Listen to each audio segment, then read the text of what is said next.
Welcome, welcome, Meredith. Molly, thank you for having me. I'm in a remote location celebrating the graduation from an academic institution of one of my spawn, which is the dream of all Jewish mothers.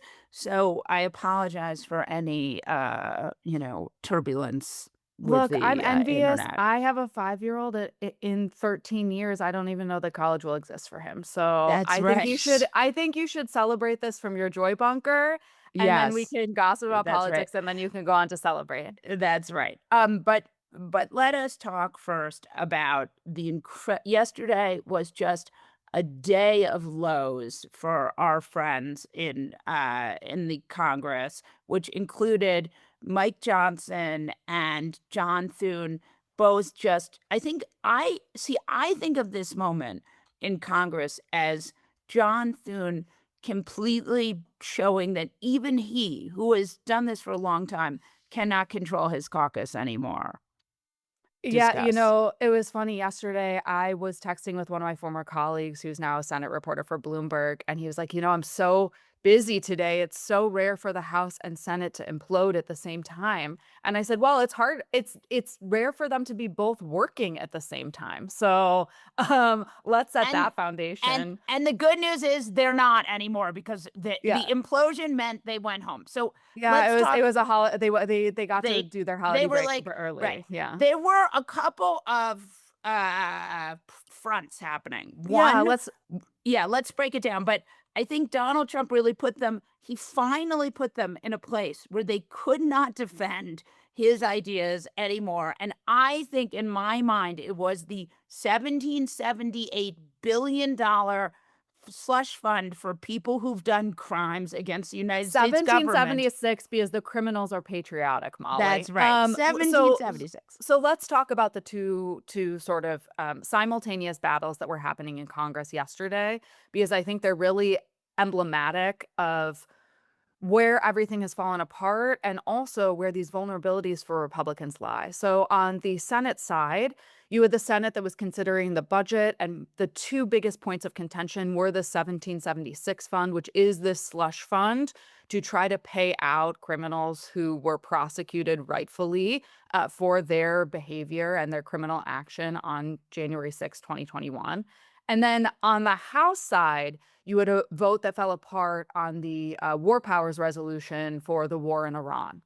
And historically, Congress has really shirked its responsibility to authorize war. This is something that they're constitutionally obligated to do, but politically very reticent to do. So, if your listeners recall, so many of the military engagements that we've had, even through the Bush, Obama, and first Trump years, were all conducted under authorizations of military force that were passed in the immediate years after 9/11 and with the Iraq War. Because I think the lesson that Congress took from the Iraq War was if we vote to support something and it ultimately becomes unpopular, that is bad for us. And they focused on that part of the question and not what is our actual moral, ethical, and constitutional obligation to this country and the world when it comes to war powers. And so yesterday, this was really interesting because you're seeing this political misalignment with what's happening in Iran, right? Democrats really wanted to put Republicans with their backs against the wall to vote in favor for something that's not only unjust and wrong, but is also deeply politically unpopular. And so the job of House Speaker is really singular in a lot of ways, and it's making sure you have the votes for something. So Mike Johnson is playing with really slim margins. He's facing this incredibly political vote, and he had no idea how he was going to win it. But he did the number one thing that a speaker isn't supposed to do, which is he opened the vote trying to see if he could. And so you had this chaos on the House floor because this war is deeply unpopular and no one really wants to own it. And in this world where Donald Trump is calling all the shots, where he's trying to force political loyalty and fealty and public displays of it, and it butts up against the mechanisms of Congress and the reality that all of these people know that this is unpopular. This is where you get absolute chaos and everyone throwing up their hands, Mike Johnson pulling the vote, and going home. And so for this to happen simultaneously to what was happening in the Senate, where Republican senators are like, well, this slush fund is unpopular. We're not sure that we want to fund this ballroom that you can't stop talking about, but said would be privately funded. They threw up their hands and they went home too. Correct. And I think what's important about this story is Mike Johnson serves at the pleasure of Donald Trump. He Mhm. was put in there. He was like number 7 in leadership, put in there because Donald Trump could not find a lackey that was lackey enough. John Well, Thune, and wait, okay, so and yeah, I would say, like, if you think about the trajectory of the House, like, since, I don't know, John Boehner and the ascension of the Tea Party in 2010, like, those people just have such a strong history of eating their own. And so it's right, not just about, like, Trump and a yeah. lackey, it is about, like, the complete evolution of the Republican Party, and that the whoever has held that job has never been able to prove themselves right wing enough, loony enough, whatever, because there's no consistent ideology or mission. So I think it becomes ideal for someone like Donald Trump, who only wants someone who's loyal to them, because there's no sort of theory of existence for House Republicans. But Mike Johnson has had a couple of, first of all, he can't whip votes. He has no I idea what see. he's doing. And then also what we've seen, and we saw this with the Epstein Transparency Act, is he's completely lost control. So now we're Yes. seeing discharge petitions sail through something that was so unusual. Nobody ever thought it would work. And now we've had multiple discharge petitions, including this War Powers Act, which was a discharge petition. Because in a normal world, a lackey Republican Speaker of the House would never go along with this. I mean, just completely unusual. So I do think Yeah. and then the John Thune situation is interesting too. So one of the things I would love to just read you a minute of reporting. I'm sure you saw this from yesterday, but from inside the Senate lunch, because I think it's so, we often, there's always like, will Republicans break with Trump? It's been a decade and everyone thinks, no, no, no. But there are two things I think are really important about this lunch yesterday because we saw, you know what I'm talking about, right? Mhm. This Yes. Republican lunch. So we saw a punch bowl said, text from a GOP senator right now. Our majority is melting down before our eyes. Many R's believe Trump has brought this upon himself, creating free agents out of a selfish desire to purge R's not seen as loyal enough. Okay, and then I'm just gonna read one other thing. During a nearly 2-hour meeting with acting AG Todd Blanche and Senate Republicans, it was incredibly hostile per multiple attendees. As many as 25 GOP senators spoke. This is very rare for these meetings, and all in opposition to the weaponization fund. Like 25 Republican senators themselves in opposition, not like this does not please me. Ours pitched specific ideas such as dictating how the 5 commissioners are chosen and not allowing people. I mean, I just think, like, I just think that this is and then I just wanna read one other thing. GOP senators tell me they have no official guidance left, so Thune didn't even know how to deal with it, and many of them believe they'll be sent home for recess because of how much time it will take to get the agreed upon language and having scrubbed and remember, there's this larger issue, which is the parliamentarian we're on the heels of the Senate parliamentarian saying Donald Trump cannot have $1 billion for his ballroom, and then Donald Trump going after the Senate parliamentarian because of the ballroom, which to us just seems like typical Donald Trump, but to Senate Republicans is actually a really big deal. Okay, so there's a lot to unpack here, and, as you and your listeners might know, I spent almost a decade covering Congress with a focus on the Senate side, so I'm gonna try to not let my PTSD of standing outside of lunch and smelling fish constantly get in the way of actually providing smart analysis here. There are a few things that we should think about. One, I think consistently, even since Trump won, Senate Republicans especially have loved this particular out that you just read of unnamed texting reporters. Everyone's so mad. No one wants to put their name on it. No one wants to actually speak it publicly. They want this impression that they are serious and responsible and that people are mad. But we've never seen results from that because no one actually wants to do anything about it. So I want to set that sort of baseline and expectation.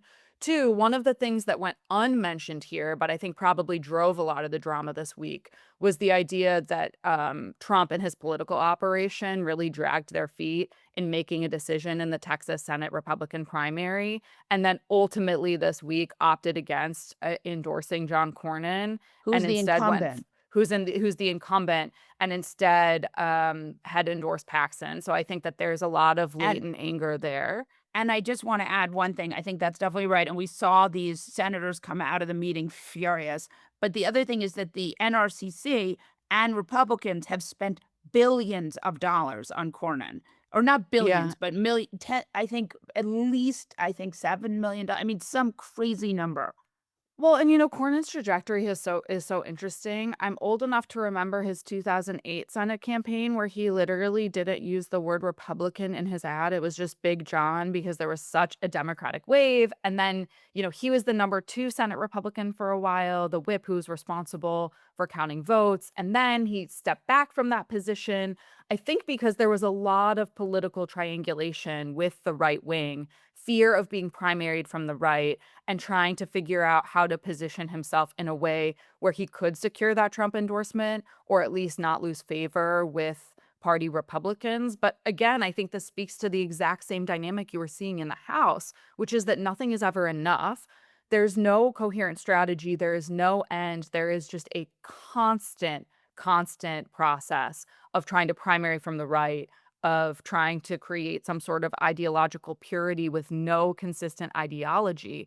Yeah. And so you're seeing debates on things that are facially ridiculous. You're Right. seeing absolutely no support from this administration, which Mhm. again has no sort of coherent line or regard for Congress. I mean, I think that's the other thing that is unsaid and unspoken in this conversation also is if we take the totality of the second Trump term, one of the things that we're seeing is that they've absolutely neutered Congress. Right. By They were design. they were impounding appropriations. They were wholesale against our Constitution, Yeah. shuttering agencies. They From the acted with that was the Project 2025. That wasn't yes. even that was the plan always. Yeah, that was the plan, and they're doing it, and they've said, "Congress, we don't need you." Yeah. And for a really long time, these Senate Republicans, these House Republicans, they were going along. So Yeah. they don't have a real purpose. The Right. administration is doing whatever it wants. The political operation that is attached to this administration doesn't care one way or another if they exist because they don't actually care about what Congress is or does. And so in some ways, it kind of renders I don't know what the right word is, like, part of this conversation we're having about Congress imploding yesterday is existential or even, like, nihilistic because, like, these people don't want Congress to exist, they don't have a regard, and now we're having this conversation about whether 25 people in a fish lunch feel Right. respected by this administration It that clearly doesn't respect anything about our law, our government, or them.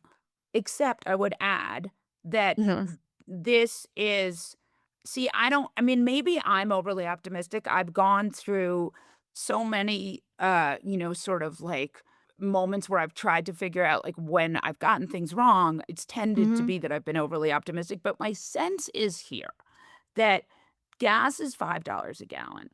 Yeah.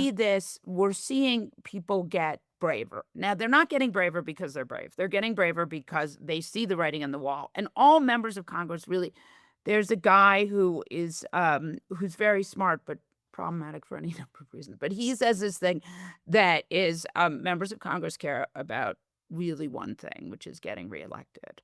And so uh which is I honestly better than stock trading, but, um I mean, I feel like there look, these people can't chew gum and walk in the same time, but if it's insider trading and caring about their right, they'll reelection, I do do it, think they yeah, can do it. yeah, Um, uh, yes, and yeah, I think that that's right. I think that they see that there is a lot of political unpopularity for everything that is happening right now. But we also can't forget that there is this like structural realignment that they have invested in through the courts and our judiciary system right, for decades. Like we're having this conversation after a few weeks after the Supreme Court ended the Voting Rights Act in this country. Yes. And Yes. so But and so all of yeah, these things are happening at once, and we have to right. sort of connect the dots. And so If if they're scared about losing things at the same time as they're rigging everything, I think right, that speaks to just how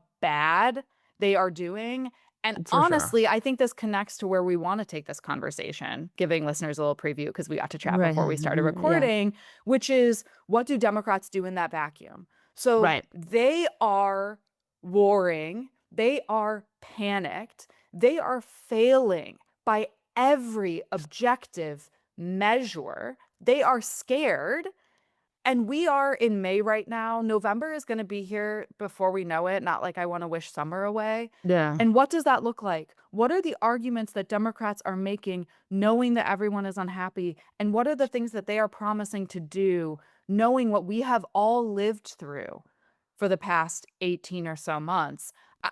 And I think there's just so much uncertainty, Right. there is so much fumbling around, even though I think some of these answers should be clear. I think the path forward is not complicated. I think it is simple, but I think it's going to require courage of people who need to exhibit courage because they're the people in power and actually could influence where we go from here. To wake up to where we are and to feel like they can actually be brave enough to outline what a way forward is without having some team of consultants Right. So this suck the is life out of we're that future. yes, and we're getting to the DNC autopsy. I do want Mhm. to say I Yes. still am you're a little bit nihilistic. I appreciate you and love you, but you're a little nihilistic here, and I actually I'm am. gonna put that on my I tombstone now. and you're not wrong, but I also do think like this sea change from the Senate, you Mm. need 20, like if you think about it, Donald Trump may very likely lose the House and he very possibly could lose the Senate. So there is a world where Donald Trump starts in January with a lost House and a lost Senate and continuing to be as emboldened as ever. And so I just think it's worth looking at there's a possibility where he needs this Susan Collins. Well, I maybe Susan Collins isn't there, but like he needs the John Tunes and I mean, that's just what I'm gonna say. Yeah. But Sorry, you let's said you move. said you said the word Susan Collins, and I had a Right. Pavlovian response because It- yesterday she was seeking written clarity about the yeah. Well, 1776 fund. My stars, right. Collins wants Well, clarity. Susan Collins could very likely lose her seat, and also now that JD Vance has gone to Maine with her, forget it. But let's talk about the DNC audit. So Yeah. the head of the Can I DNC, before we yeah, head there, can I say one thing? And I actually do think that this fits into where we're going in the conversation yeah, because I do want to defend my cynicism and to where it is contained. I'm very cynical about the United States Senate ever actually right, operating in a way that yeah, like represents and advances democratic values.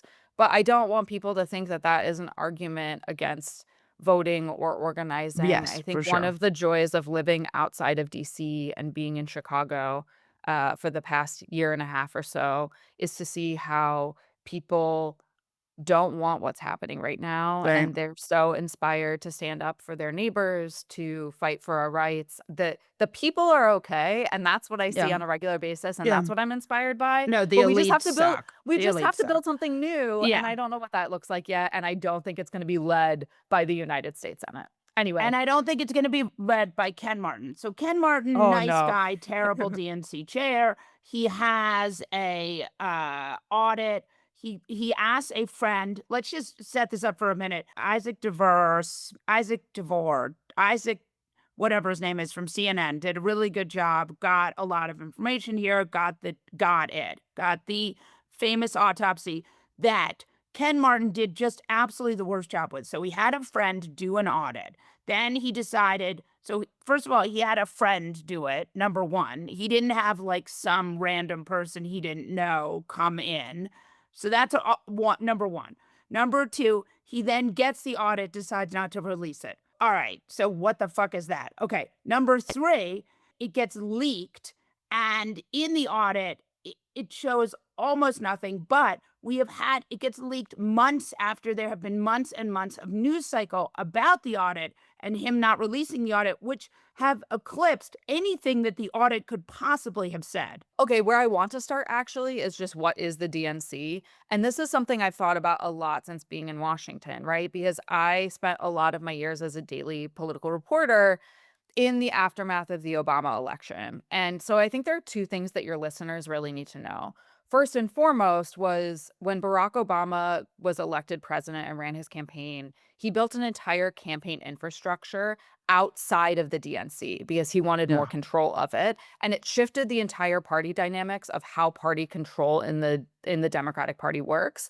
And then the second thing that happened was in 2010 when the Supreme Court decided Citizens United, it opened up the door to unlimited money. And so for the first time in contemporary political history, the power of the DNC didn't lie in its ability to financially support Mhm. candidates or party initiatives.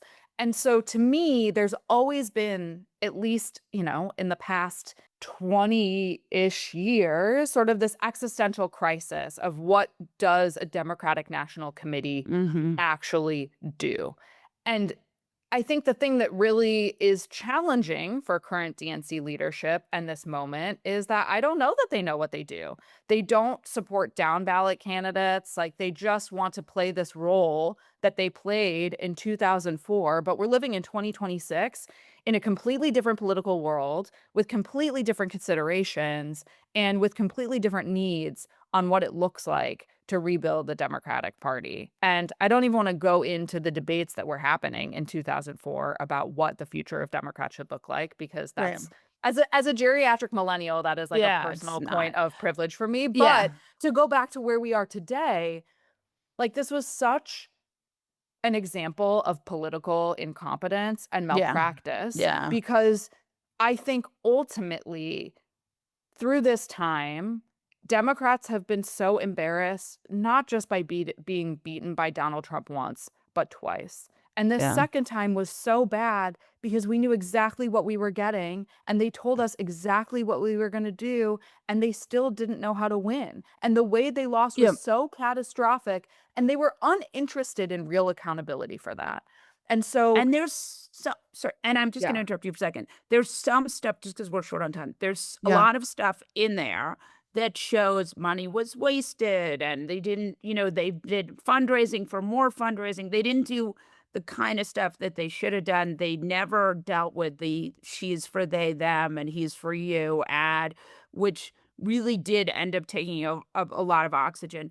There's another thing though that is not, they absolutely never talk about Gaza in this thing. They never Insane. insane. They never Insane. talk about not having a Muslim speaker in it. What I think is so interesting about this is there is a push in Democratic Party insiders always to alienate the left side of the left flank of the party. And they do it because they think that the center is more electable. And so you see a Kamala Harris campaigning with a Liz Cheney versus a Kamala Harris campaigning with Elizabeth Warren.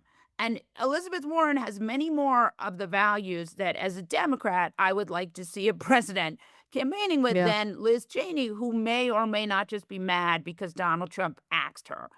And so it was not good, but it did show a few things it did show that the campaign itself was disorganized and did not focus on the right things. Well, yeah, because if that's what they wanted to show, they can say this was like a Kamala Harris problem or a Joe Biden Right. problem Right, and right, try right. to isolate it to a person than ever really grapple with the systemic issues within the party and our country. Right. And I'm less concerned about words that they paid probably too much money for a consultant For a to put friend. together A for, I mean, friend. but A like friend. Molly, in DC it's all friends. Yeah. They So should get friends. smarter friends. Yes, and Yeah. I don't know how if they all just spend their time in the exact same bars every single day. But one, I just want to go back to the first thing you said, which is that like they tried to make it seem like they were covering up or suppressing something. They left that Right. vacuum to be filled. Like you mentioned, they don't talk about Israel Gaza. Like that was what people thought was in there. right? Right. They thought that there were going to be substantive policy notes about where the party could go. It wasn't. So you Right. left yourself vulnerable to all of these attacks and questions where people got to Yeah. fill in that blank space. Then it said nothing. And now what? Like, there's nothing actionable in the report that you hid. You hid it.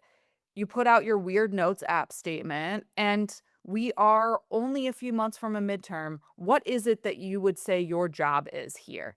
Yes. I don't know. It's not my job. I wish it were my job Uh, to figure it out, but it's not. And so yeah. I just don't know. I don't know what the next day story from this is. I don't know where the DNC goes to move forward, but there is such a leadership vacuum at the top.